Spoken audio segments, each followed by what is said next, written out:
Hi guys, I'm Cassie. I'm from Newcastle in New South Wales and I work at a performing arts school, which is absolutely fabulous. I've been here for 6 years now, but I'm 28 years a teacher. I've been out west in New South Wales, about as far west as you can get until you get to Queensland, but you're still west, near Lightning Ridge, and I've been on the coast northern New South Wales, and I've been gradually working my way down, and I'm settled here. I really enjoy it here in Newcastle, although the weather is a bit sad this week. The chapter I got to read was chapter 13 by Jenny Kostka, and she was talking about designing open learning challenges. So I'm going to tell you a little bit about that, and then I'm going to talk about 3 projects that I've been working on, if that's okay.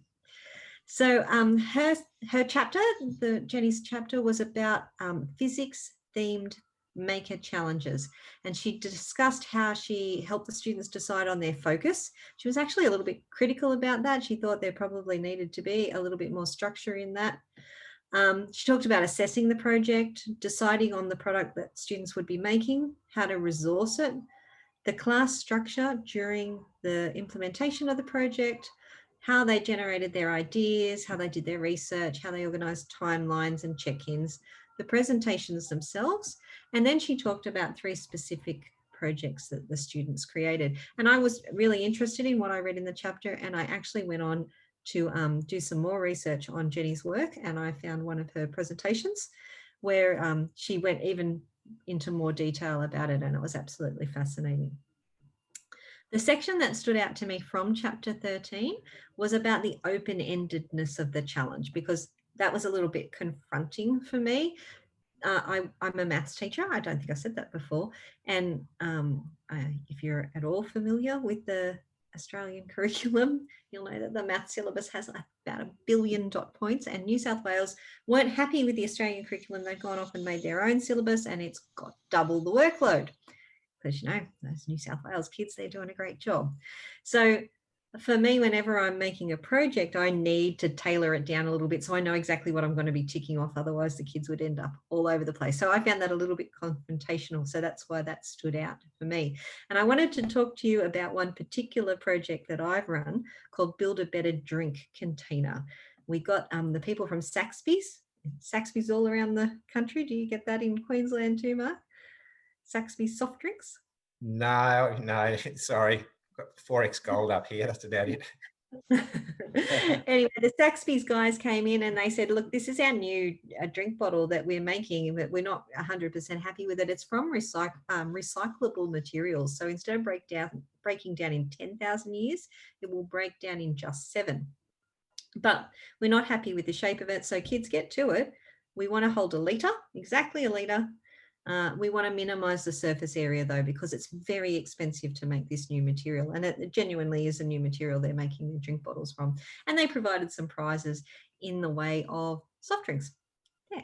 So the kids learnt about surface area and volume, and there were a lot of mini projects that built up to them actually designing what they believed was going to be not just the minimum surface area, because they very quickly all worked out that you also need to be able to hold it.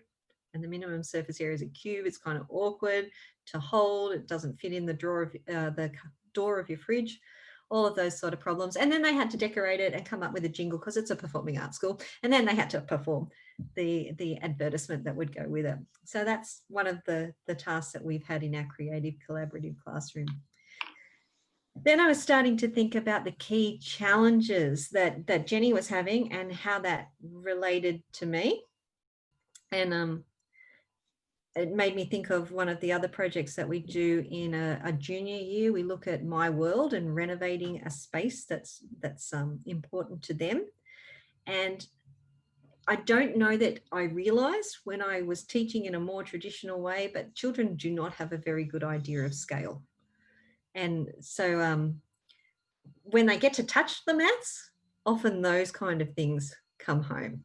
And so what Jenny was saying in the chapter, that resonated with me because of having that experience.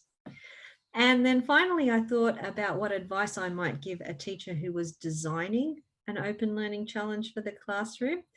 And I think my advice would be to begin either with talking to kids about the product or the audience.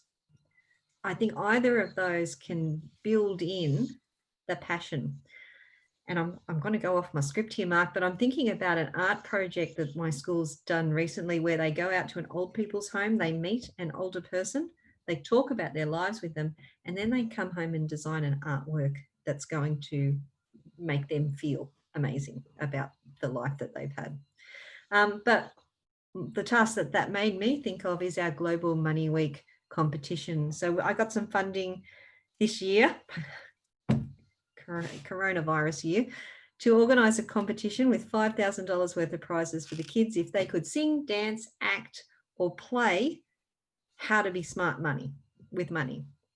And those performances have gone to ASIC's Money Smart Teaching website, and hopefully over time lessons will be built around them. So I had my audience to start with. The Money Smart people wanted their performances and were prepared to pay for them. And despite the fact that we were in lockdown, it's amazing what they could come up with in terms of performances with many people by distance. Just fantastic. And they're the three things I wanted to share today.